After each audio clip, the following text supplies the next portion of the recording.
Life is not a bed of roses but it is full of thoughts. परिस्थितियां चाहे जैसी भी हों, सफलता चाहने वालों के लिए हर मुकाम छोटी हो जाती है।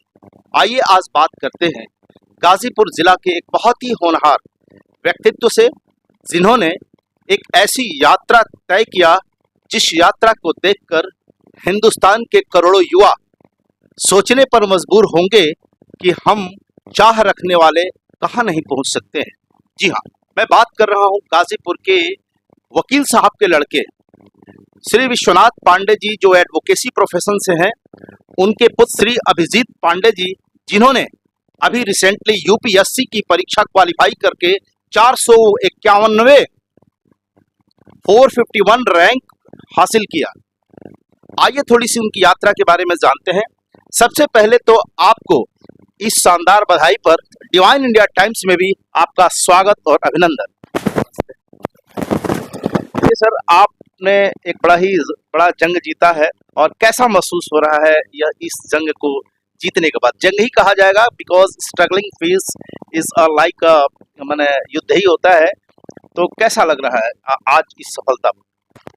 बहुत ही फुलफिलिंग एक्सपीरियंस है और काफ़ी हम्बल भी फील होता है कि मैं तो बहुत अपने आप को भाग्यवान मानता हूँ कि इस जर्नी के बाद मुझे कुछ अच्छा और जिसको मैंने सोचा था वो मुझे मिला। बहुत सारे ऐसे युवा जो हमारे से मेहनत भी कर रहे हैं, कभी किसी त्रुटि की वजह से रह भी जाते हैं। तो मैं बहुत अपने आप को भाग्यवान और बहुत हम्बल और बहुत फुलफिलिंग समझता हूँ कि ये सफलता मुझे मिली। एक बात कही जाती है विजेत जी कि a man must be a student along his life till his last breath. एक अपने जीवन के अंतिम समय तक वो स्टूडेंट बना रहता है। यह जर्नी आपको देखने में मिले। अभी आप मैनेजमेंट के हिस्सा थे, अकाउंट के हिस्सा थे, रेलवे को देखा आपने, टाटा स्टील को देखा आपने, फिर आपने अचानक कैसे यू टर्न ले लिया सिविल की तरफ मूव करने का? इसका क्या था?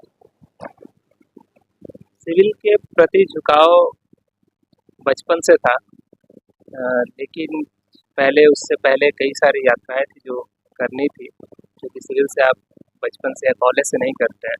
तो मुझे एक जो कॉलेज लाइफ होता है, जो स्टूडेंट लाइफ होता है, वो भी एंजॉय करना था। तो और कॉलेज में सबसे अच्छे कॉलेजेस इंजीनियरिंग में IIT होते हैं, तो उसके लिए मैंने तैयारी की और IIT BHU वाराणसी से मेरा बीटेक हुआ। उसके बाद जब कॉलेज ख़त्म हुआ और फिर मैं जॉब में आया, प्रोफेशन में आया। टाटा स्टील बहुत ही अच्छी कंपनी है, वो भी one of the most ethical institutions में है।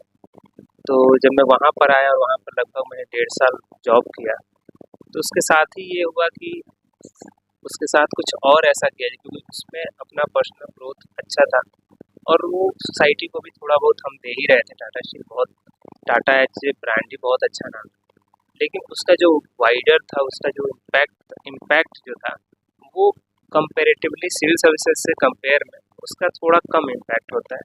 सिविल सर्विसेज का बहुत ज़्यादा इम्पैक्ट। अगर आप एक जगह कहीं ऐसे जगह पर होते हो, आप एक डिस्ट्रिक्ट में होते हो, एक डिवीज़न में होते हो, तो आपके एक एक्शंस बहुत वाइडर इम्पैक्ट डालते हैं। आप लोगों के लाइफ्स पर बहुत वाइडर इम्पैक्ट, जैसे किसी एक छोटे से एक पेंशन रूल में थोड़ी सी चेंजेस करने की वजह से कितने सारे रिटायर्ड एम्प्लॉय का घर चलने लगता है। No, that is quite correct that you have got a very bitter experience in those very field and platform. But really, I want to say that कि क्या आपको ऐसा नहीं लगता कि टेक्नोक्रेसी से ब्यूरोक्रेसी की तरफ मूव करना कहीं न कहीं भारतीय संसाधनों का दोहन है? आप एक जिम्मेवार पद पे आज हैं, क्या कहेंगे? ये मैं भारतीय संसाधनों का दोहन नहीं बोलूँगा, क्योंकि IIT में it's not only about education, it's not only about that field. IIT teaches us in various aspects, and I think that every bureaucrat needs those all the dimension to run the country policies smoothly. They should not be limited to one thing, and which they are not today. Today the policies are also becoming very technically sound. Take the examples of Digital India Mission. They need electronic engineers. Take any missions right now. Take artificial intelligence. Take Vande Bharat. Take any policy. They need some technical input, and we coming from technical background, and we have studied about civil services, so we are better equipped to run those policies. No, one thing is here, कि if you are quite able to run all those possibly smoothly, but here is one that is very transparent and quite clear. कि if you are having and coming from techno background, and you have to apply all those experiences in bureaucracy and in those society where technology doesn't exist, I think. But I mean कि whatever you have studied and experienced in your techno field, don't you think that the students who are going in UPSC examination from arts background, तो means कि उनके साथ ये ज्यादा है, आपको नहीं लगता? ये जाति और उसकी बात ही नहीं है। ये बात यूपीएससी ने अगर ऐसा होता, अगर ये जाति होती तो यूपीएससी इंजीनियरिंग बैकग्राउंड की एलिजिबिलिटी को ही खत्म कर देता।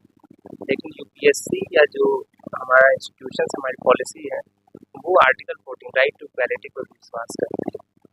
तो उस राइट टू इक्वालिटी आप सबको देंगे, उसमें इक्वल प्रोटेक्शन, उसमें आपको रीजनेबल रिस्ट्रिक्शंस लगाए जाते हैं, लेकिन वो ऑलरेडी एम्बेडेड है। तो यूपीएससी इन सब चीज़ों का ध्यान दे रही। मैं वो बच्चा नहीं हूँ या स्टूडेंट नहीं हूँ या ऑफिसर नहीं हूँ who will question the minds of our able leaders and our great leaders. Actually ये सवाल एक और आता है उधर से कि अभी आप फाइनेंस देख रहे थे, फिर टेक्नोक्रेट देखा, टाटा स्टील में आपने टेक्नोक्रेट देखा, आईआईटी आपने बीएचयू से आईआईटी क्वालिफाई किया आपने, फिर आपने टाटा स्टील को देखते हुए फिर आप फाइनेंस देख रहे हैं IRAS के तहत। तो ये वेरिएशन फिर पुनः आप यूपीएससी के थ्रू आप सिविल में आ गए, तो कैसे इसको आप संभालेंगे, कैसे आप इसे देख रहे हैं? इसका एक ही जवाब है। आप एक क्वेश्चन का जवाब दीजिए कि सरकार की किसी भी पॉलिसी में, सरकार की किसी भी एक्शन, पैसा वैल्यू करता है कि नहीं, फाइनेंस मैटर करता है कि नहीं। अगर मैटर करता है तो वहाँ मेरा तो वो अगर मुझे फाइनेंस का नॉलेज है तो मैं बेटर यूटिलाइज कर सकता हूँ। स्टूडेंट्स को क्या इस तरीके से जाना चाहिए? यदि स्टूडेंट्स के बारे में बात करें हम, जो students high school, intermediate, graduation के बाद और सिंपली ग्रेजुएशन के बाद वो एलिजिबल होते हैं यूपीएससी क्वालिफाई करने के, यूपीएससी में एपीयर होने का, तो क्या लगता है उन्हें इसी तरह आपको भी ऑप्ट करना चाहिए, आपको अपनाना चाहिए, इस तरीके से वो टेक्नोक्रेट में जाएं, इस तरीके से वो मैंने जिस तरीके से आपने रेलवे प्रशासन देखा, रेलवे प्रशासन अभी वर्तमान में देख रहे हैं और वो टेक्नोक्रेट की तरफ आप जो है एक मैनेजमेंट संभाल रहे हैं, तो उनको क्या सीख मिलेगी आपसे? मैं कहूँगा कि जो मेरा हमेशा लक्ष्य रहा है, aspire for the higher things which will impact a wider population, which will help a wider population, I can make changes in the life. तो सबका अपना एक गोल होता है, सबका अपना इंडिविजुअलिस्टिक गोल हो सकता है। कोई बहुत बड़ा ड्रमर बनना चाहता है, कोई बहुत बड़ा डांसर बनना चाहता है, कोई बहुत बड़ा एक्टर बनना चाहता है। तो आप उस गोल को फिक्स कर अपने एक्शंस को, अपने रास्तों को तय करें।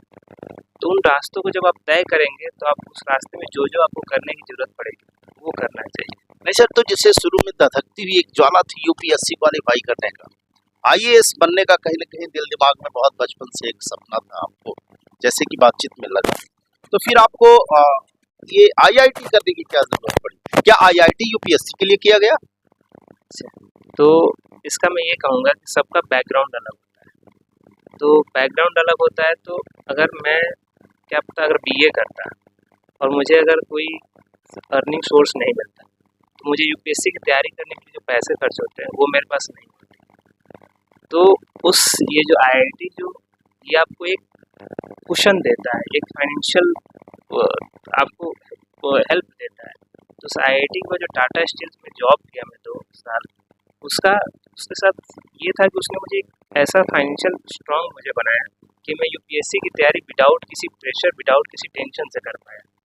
इन केस आप एक सिचुएशन समझिए, मैं कॉलेज में बीए करता और फिर मैं यूपीएससी की तैयारी में आ जाता, और जब पहले ही साल मेरे 2 लाख रुपए लगते, जो मेरे घर वाले बहुत मेहनत से मैनेज कर पाते, जो सिचुएशन ऐसी थी कि वो नहीं कर पाते या वो करते तो बहुत किसी से लोन लेकर करते, तो फिर वो सेलेक्ट होने का बहुत ज़्यादा ज़रूरी हो जाता। उससे क्या होता है, कभी क्या होता है, प्रेशर बनता है, और जब प्रेशर में मेरे साथ या बहुत लोगों के साथ ऐसा होता है कि वो अंडर परफॉर्म करते, वो अच्छा परफॉर्म नहीं करते। तो ये सबके बैकग्राउंड के हिसाब से, अगर आपका बैकग्राउंड बहुत अच्छा है, अगर आप करना चाहते हैं आप आर्ट्स करिए, जॉब को ऑप्शनल लेना, उसके हिसाब से स्टडी आप 12th के बाद ही करिए और सीधे यूपीएससी में आइए। मेरा रास्ता है तय करने का, या सबके अलग अलग रास्ते, सबकी अलग अलग ज़रूरतें होती हैं, सबका अलग अलग बैकग्राउंड होता है, तो आपको उसके हिसाब से अपने रास्ते बनाए।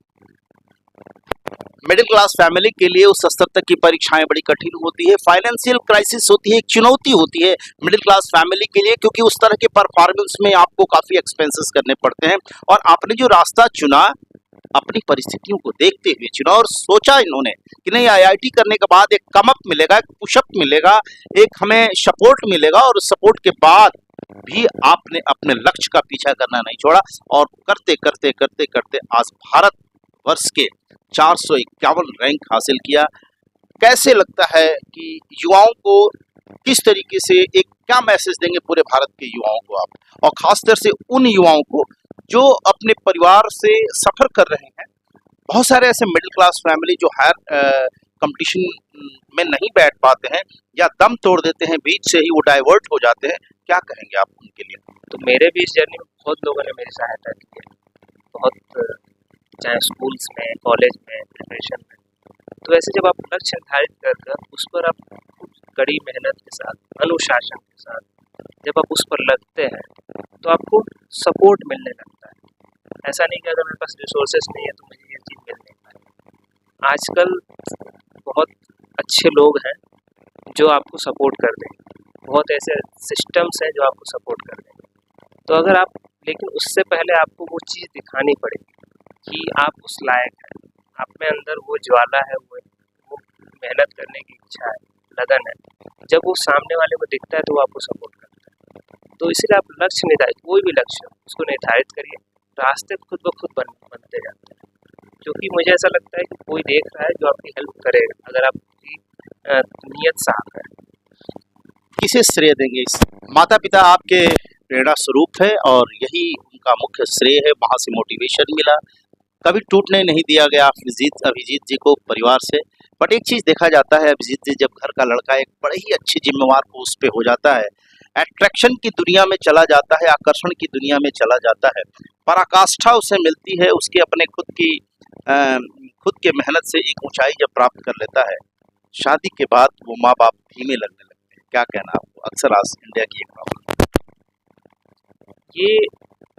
ये मुझे लगता है बहुत इंडिविजुअलिस्टिक चीज़ है कि वो कैसे माता पिता को शादी के बाद ट्रीट करते हैं। लेकिन शादी के बाद एक आपका भी एक और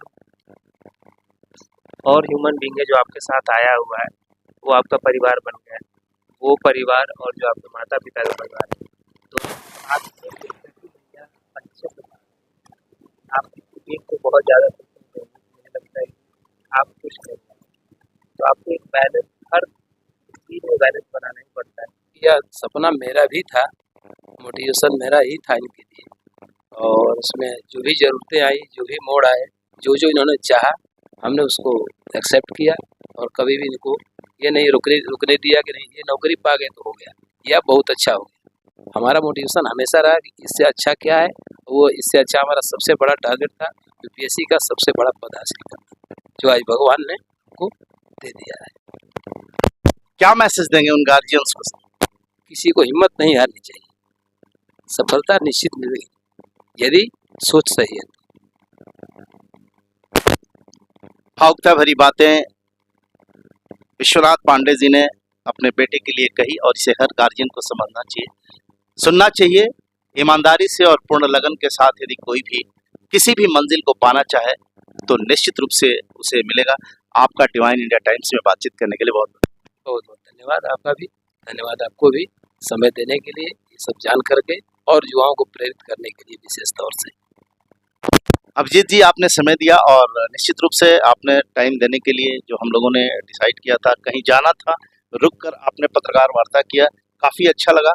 आपका अगला जीवन काफ़ी मंगलमय हो, खूब खुशियों से भरा रहे, खूब आगे बढ़े। डिवाइन इंडिया टाइम्स की तरफ से आपका स्वागत।